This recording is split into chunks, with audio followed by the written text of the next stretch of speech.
If you've ever owned and operated a small business, you know it can be difficult. If you've never done that, then maybe you'll be relieved that you're on somebody else's payroll after you hear our discussion with Mark Murphy. He's the editor of the Providence Business News. Cover story in the current edition of the newspaper is a follow-up to something the paper started 3 years ago, profiling new businesses in their first year of operation. You went back 3 years to look at some of the originals. Yeah, and you make it sound so scary, Frank. I mean, it's really, entrepreneurs, people who start businesses are used to uncertainty, and so we really wanted to see how are they doing after the fact. It's a lot of journalism covers the moment when the news is made, but they don't go back and look at it and see the long-term implications. So we wanted to see how are they doing. And obviously some of them are no longer in business, others are and doing very well.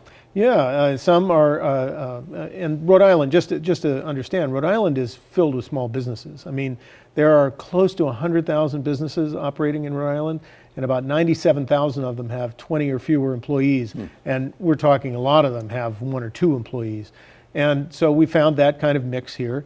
We did have one, a company called Luca and Danny, which is a jewelry manufacturer which has 48 employees after starting in 2014.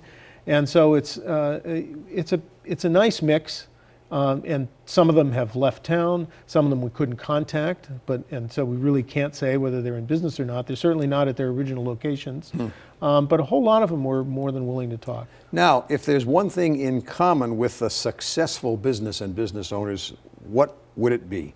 I'm not sure we could find it, because you can break it, the types of businesses into different groups. For instance, there are a lot of businesses that have come out of Hope in Maine, which was the food incubator in Warren, and actually it was one of the ones we wrote about.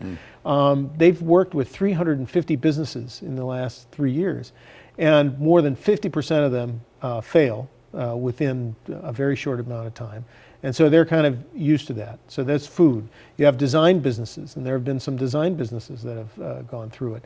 And for them, for both the food and the design, a lot of it depends on who the founder is. And that's really, it's almost like the brand is the founder.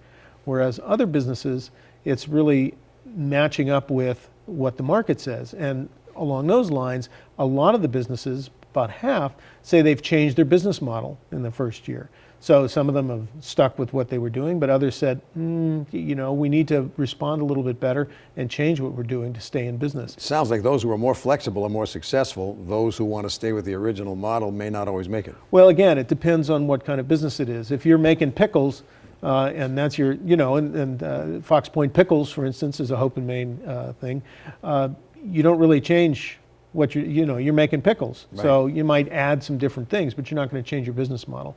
But if you're services, and say you were building little transistors, but you found that people really needed, the ones who wanted transistors wanted IT services, then you switch to IT services, and you can find yourself maybe a working business model. So it depends where you are, how flexible you need to be. As always, the great 60s soul music artists summarize this. I'm thinking of a song by Jerry Butler, "Only the Strong Survive, Only the Strong Survive."